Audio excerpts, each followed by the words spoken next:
નમસ્કાર. આજના આ સઘન અભ્યાસમાં એટલે કે આપણા ડીપ ડાઇવમાં સ્વાગત છે. આજે આપણે એક એવી વ્યક્તિ અને તેમના વિચારો વિશે ચર્ચા કરવાના છીએ જે સાંભળીને કદાચ કોઈને પણ આશ્ચર્ય થાય. ચાલો આપણે એક કલ્પના કરીએ. બિલકુલ. ચાલો જોઈએ કે આજનો વિષય કેટલો રસપ્રદ છે. હા, તો દક્ષિણ ભારતનો એક રાજકુમાર છે, પલ્લવ રાજવંશનો. તેનું નામ સુગંધ અથવા તો ઐતિહાસિક રીતે કહીએ તો સ્કંદવર્મન છે. રાઈટ. જેની પાસે દુનિયાભરની તમામ ભૌતિક સુખ સુવિધાઓ, સત્તા અને સંપત્તિ છે. પણ અચાનક તે પોતાનું બધું જ ત્યજી દે છે. એક ખતરનાક સમુદ્રી યાત્રા ખેડીને છેક ચીનની અજાણી ધરતી પર પહોંચે છે. અને માત્ર ત્યાં પહોંચીને રોકાઈ નથી જતો. ત્યાં જઈને તે સમયના સૌથી શક્તિશાળી ચીની સમ્રાટના અહંકારના ખુલ્લેઆમ કટકા કરી નાખે છે. બિલકુલ. અને ત્યારબાદ શું કરે છે? એક વેરાન ગુફામાં સળંગ 9 વર્ષ સુધી માત્ર એક દિવાલ સામે જોઈને બેસી રહે છે. મતલબ આ આખી ઘટના સાંભળવામાં કોઈ હોલિવૂડની કાલ્પનિક વાર્તા જેવી જ લાગે છે. સાચું ને? હા, એકદમ સાચી વાત છે. પણ જુઓ, આ કોઈ કથા નથી. આ બૌદ્ધ ધર્મના ઇતિહાસની સૌથી રોમાંચક અને વાસ્તવિક ઘટનાઓમાંથી એક છે. બોધિધર્મની યાત્રા. એક્ઝેક્ટલી. અને આજે આપણે આ જ બોધિધર્મના ક્રાંતિકારી વિચારોમાં ઊંટા ઉતરવાના છીએ. ખાસ કરીને મન, શૂન્યતા અને સાચી સમજણ અંગેના તેમના ઉપદેશો વિશે. અને આ ચર્ચા માટે આપણે કેટલાક બહુ જ ઊંડા સ્ત્રોતોનો આધાર લીધો છે. જેમ કે ઓશોનું પુસ્તક બોધિધર્મ ધ ગ્રેટેસ્ટ ઝેન માસ્ટર. હા. સાથે જ રેડ પાઇન દ્વારા અનુવાદિત ધ ઝેન ટીચિંગ ઓફ બોધિધર્મ અને બીજા કેટલાક ઐતિહાસિક દસ્તાવેજો. કારણ કે બૌદ્ધિધર્મની વિશેષતા જે હતી કે તેઓ માત્ર બેસીને પ્રવચનો નહોતા આપતા. રાઈટ. તેમનું આખું જીવન જ તેમનો ઉપદેશ હતો. મને આ જ વાત સૌથી વધુ આકર્ષે છે. તેમની વિચારધારા તે સમયના પારંપરિક બૌદ્ધ ધર્મ કરતાં કેટલી અલગ અને કહી શકાય કે આક્રમક હતી. હા, એકદમ આક્રમક. અને આ સમજવા માટે ચીનના સમ્રાટ વુ સાથેની તેમની પેલી ઐતિહાસિક મુલાકાતથી જ શરૂઆત કરવી જોઈએ. હા, સમ્રાટ વુ. તેઓ એ સમયના ચીનમાં બૌદ્ધ ધર્મના સૌથી મોટા રક્ષક મનાતા હતા. મેં વાંચ્યું છે કે તેમણે પોતાના રાજ્યમાં 400થી વધુ વિશાળ બૌદ્ધ મઠો બંધાવ્યા હતા. હજારો ભિક્ષુઓને ભોજન આપતા હતા. એટલું જ નહીં, અનેક પવિત્ર ગ્રંથોનો સંસ્કૃતમાંથી ચીની ભાષામાં અનુવાદ પણ કરાવ્યો હતો. બરાબર.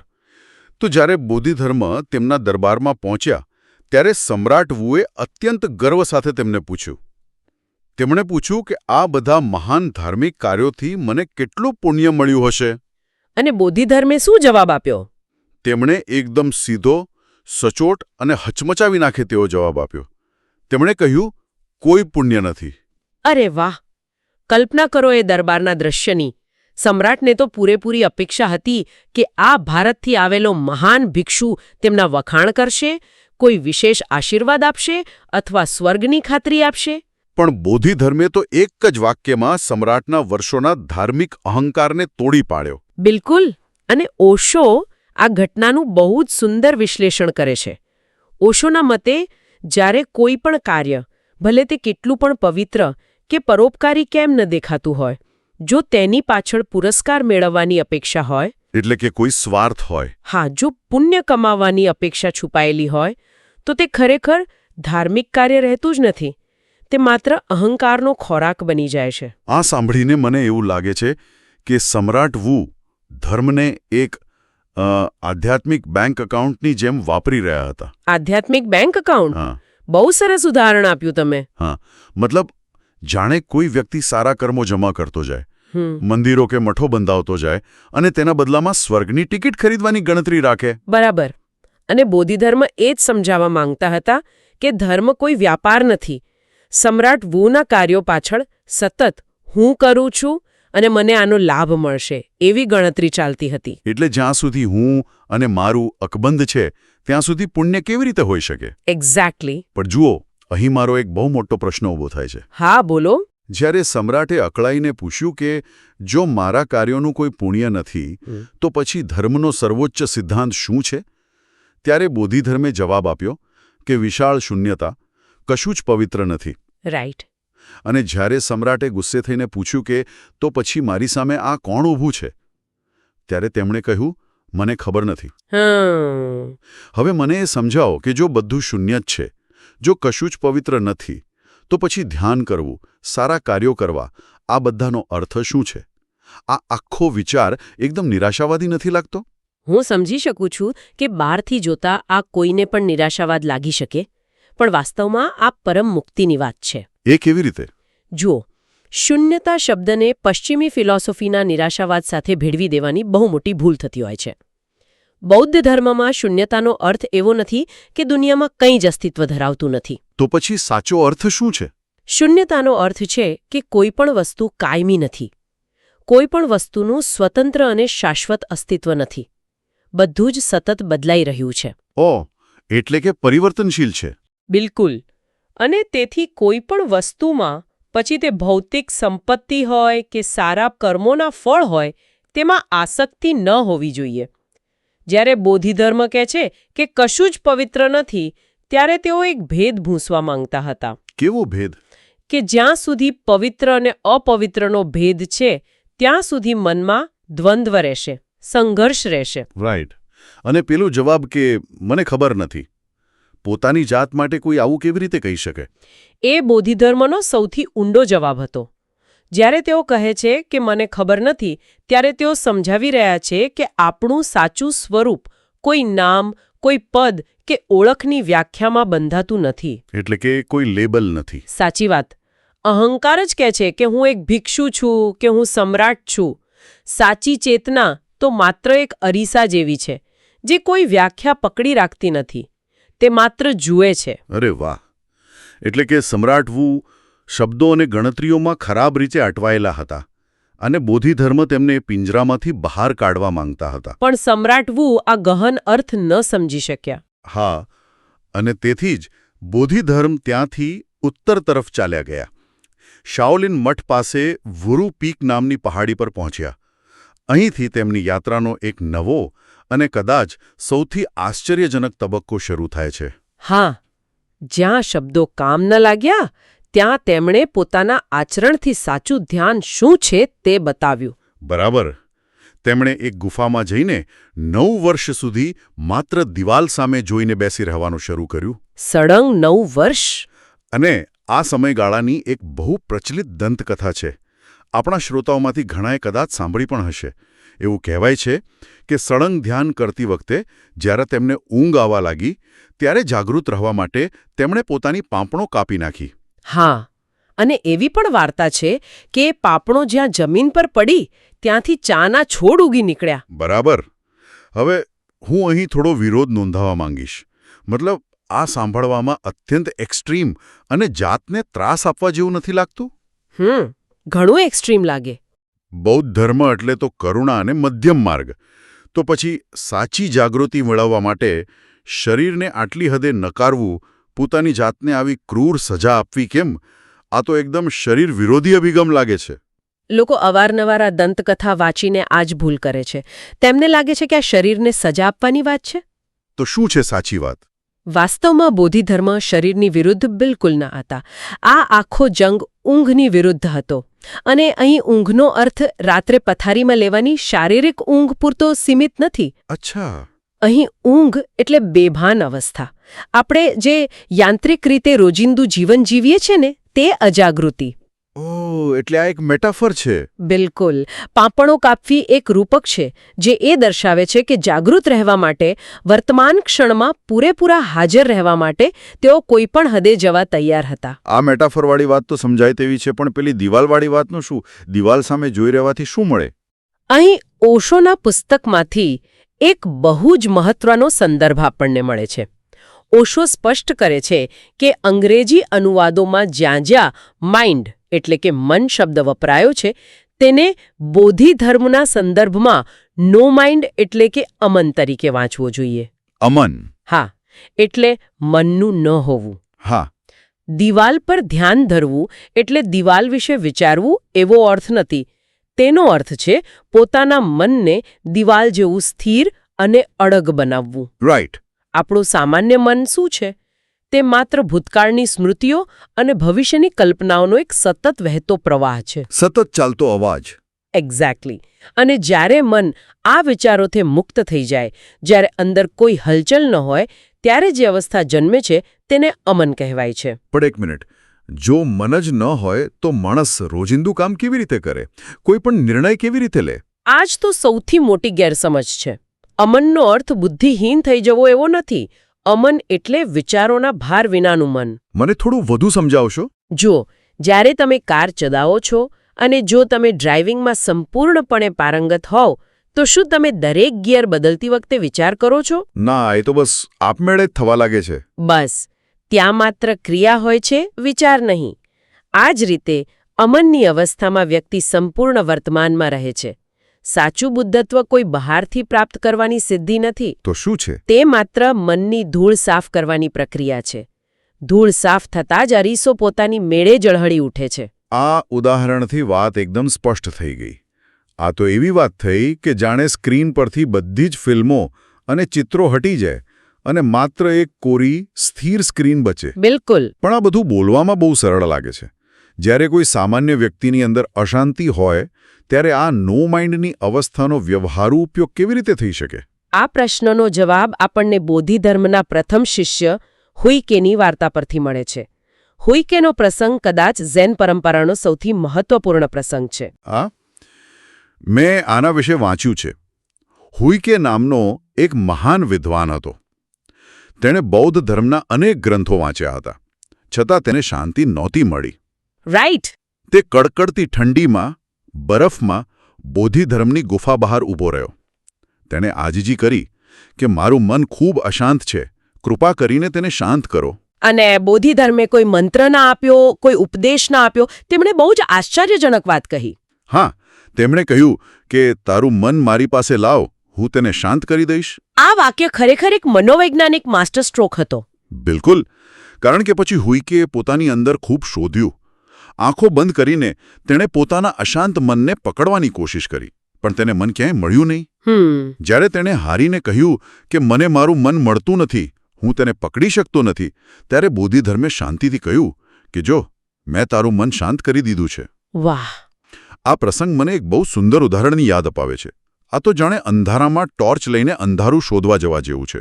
આ ટોર્ચનું ઉદાહરણ બહુ જ સચોટ છે, પણ તે કામ કેવી રીતે કરે છે તે સમજવું પણ જરૂરી છે. હા, જ્યાં પણ તમે ટોર્ચનો પ્રકાશ નાખો છો ત્યાં અંધારું રહેતું જ નથી. પ્રકાશની હાજરીમાં અંધારું ટકી જ શકતું નથી. બરાબર. પણ મારો પ્રશ્ન એ છે કે જો મન ખરેખર અસ્તિત્વ જ ધરાવતું નથી, જો તે માત્ર અંધારા જેવો એક ભ્રમ છે, તો પછી મનુષ્યને આટલી બધી પીડા, ચિંતા અને દુઃખ શા માટે થાય છે? રેડ પાઇનનું પુસ્તક આની બહુ જ સરસ સમજૂતી આપે છે. મન એ શરીરમાં આવેલું કોઈ નક્કર અંગ કે વસ્તુ નથી. રાઈટ. એ કોઈ ફિઝિકલ વસ્તુ નથી. તે માત્ર વિચારોનો એક વંટોળ છે. પીડા ત્યારે જન્મે છે જ્યારે આપણે આ વિચારો સાથે આપણી પોતાની જાતને જોડી દઈએ છીએ. અચ્છા. જ્યારે કોઈ દુઃખદ વિચાર આવે ત્યારે આપણે એવું નથી વિચારતા કે આ એક વિચાર છે જે પસાર થઈ રહ્યો છે, પરંતુ આપણે માની લઈએ છીએ કે હું દુઃખી છું. આ ઓળખ એટલે કે આઈડેન્ટિફિકેશન જ બધી પીડાનું મૂળ છે. ઓહ, સમજી ગયો. બોધિધર્મે હુઈદે પાસે શું કરાવ્યું? તેમણે હુઈકેને પોતાના જ વિચારોને સાક્ષી ભાવે જોવાની ફરજ પાડી. એટલે જેવો તેણે મનને શોધવાનો પ્રયાસ કર્યો, તે પૂરેપૂરો વર્તમાનમાં આવી ગયો. હા, અને સાક્ષી ભાવ રૂપી ટોર્ચનો પ્રકાશ પડતા જ વિચારોનો પ્રવાહ તૂટી ગયો. જ્યાં વિચાર નથી ત્યાં અશાંતિ કેવી? અદ્ભુત. એટલે કે સમસ્યા વિચારોમાં નથી, સમસ્યા આપણી તેમાં ડૂબી જવાની આદતમાં છે. જોતાં જ બધું શાંત થઈ જાય છે. પણ એક મિનિટ, મને અહીં બહુ મોટી મૂંઝવણ થઈ રહી છે. શું થયું? આપણે અત્યાર સુધી દિવાલ સામે બેસી રહેવાની, મનને શાંત કરવાની અને ધ્યાન વિશેની વાતો કરી. હા. તો પછી ત્યાંથી શાઓલિન કુંફુ જેવી શારીરિક યુદ્ધકળા કેવી રીતે જન્મી? આ બહુ સ્વાભાવિક પ્રશ્ન છે. મતલબ, બૌદ્ધ ધર્મ એટલે અહિંસા અને પરમ શાંતિ, અને મુક્કા મારવા કે યુદ્ધ કરવું એ તો સંપૂર્ણપણે અલગ જ વસ્તુ છે. આ તો બે વિરોધી ધ્રુવો છે ને? હા, એવું લાગે ખરું. પણ આ જ બોધિધર્મની સૌથી મોટી ક્રાંતિ હતી. તેમણે આધ્યાત્મિકતાને જમીન પર લાવી દીધી. કેવી રીતે? આપણે સામાન્ય રીતે એવું માનીએ છીએ કે આંખો બંધ કરીને એક ખૂણામાં બેસીને માળા ફેરવવી એ જ ધ્યાન છે અને બાકીનું બધું દુનિયાવી કામકાજ છે. બોધિધર્મે આ વિભાજનનો જ અસ્વીકાર કર્યો. રાઈટ.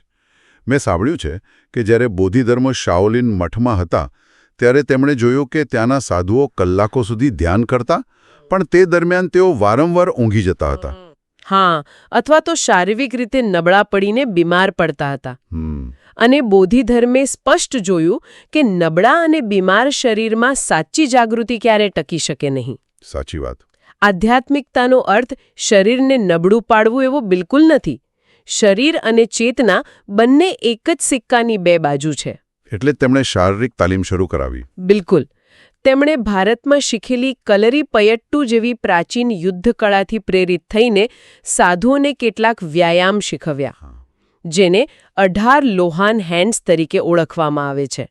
અને આ જ વ્યાયામ આગળ જતા વિકસીને શાઓલિન કુંફુ બન્યા. એક્ઝેક્ટલી. પણ શારીરિક કસરત ધ્યાન કેવી રીતે બની શકે? જો આ માત્ર શરીરને મજબૂત કરવાની કળા ન હતી. બોધિધર્મનો ઉદ્દેશ્ય એ હતો કે દરેક શારીરિક ક્રિયા સંપૂર્ણ જાગૃતિ સાથે થવી જોઈએ. પછી તે ઊભા રહેવું હોય, મુક્કો મારવો હોય કે પાણી ખેંચવું હોય. રાઈટ. જ્યારે શાઓલિનનો સાધુ સંપૂર્ણ એકાગ્રતાથી મુક્કો મારે છે ત્યારે તે ભવિષ્ય કે ભૂતકાળના કોઈ વિચારમાં નથી હોતું. જો હું આને આજના સંદર્ભમાં જોઉં તો આધુનિક રમતગમતમાં જેને આપણે ફ્લો સ્ટેટ અથવા ઇન ધ ઝોન કહીએ છીએ, આ બરાબર તેના જેવું જ છે. હા, બિલકુલ એ જ. જ્યારે કોઈ ખેલાડી રમતમાં એટલો બધો ડૂબી જાય છે કે હું રમી રહ્યો છું એવો વિચાર જ ગાયબ થઈ જાય છે, કર્તા મટી જાય છે અને માત્ર ક્રિયા જ બચે છે. અને આ જ સાચું ધ્યાન છે. કર્મમાં સંપૂર્ણ લીન થવું, કોઈ પણ આસક્તિ વિના.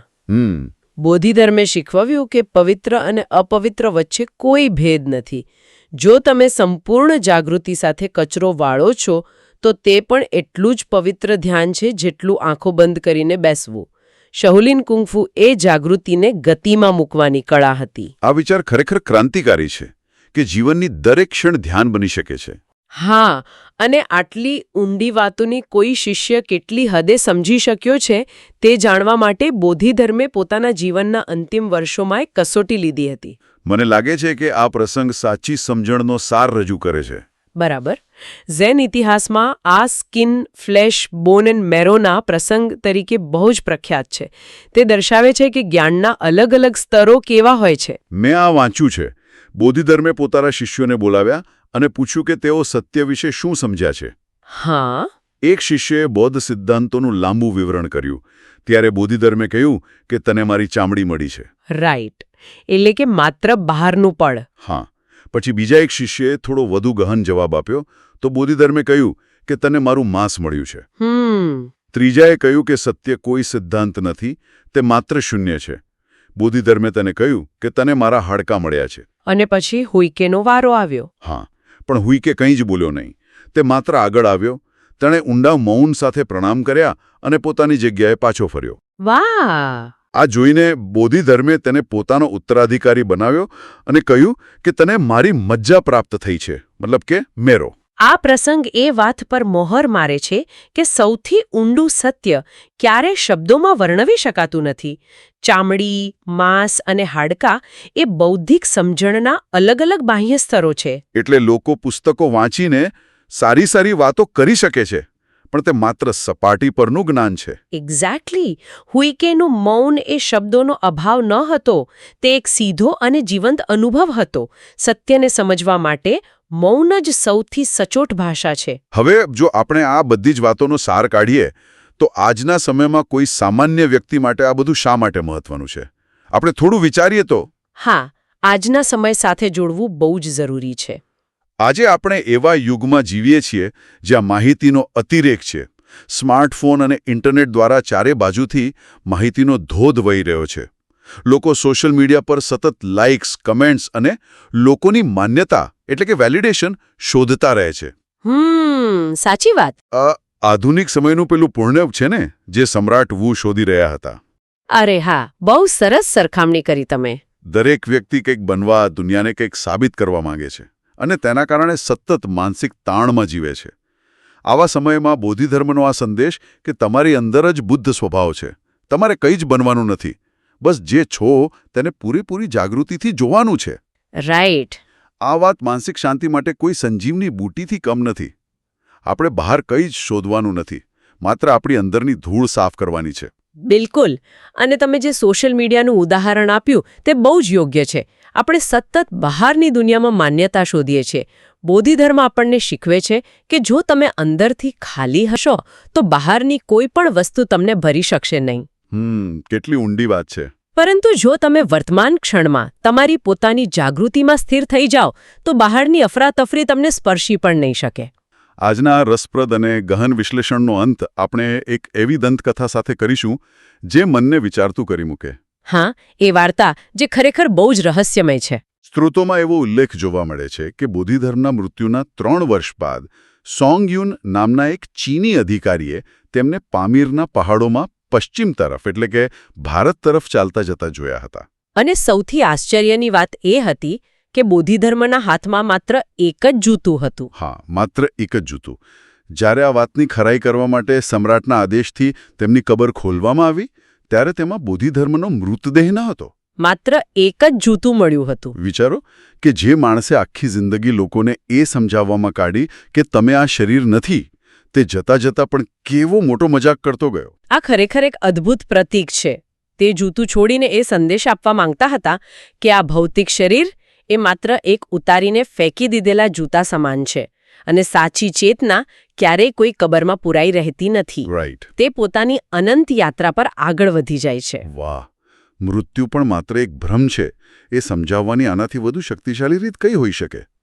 આપણે સૌ એ જ જૂતાને સાચવીને બેઠા છીએ જ્યારે પહેરનાર ક્યારનુંય આગળ નીકળી ગયો છે. સાચી વાત.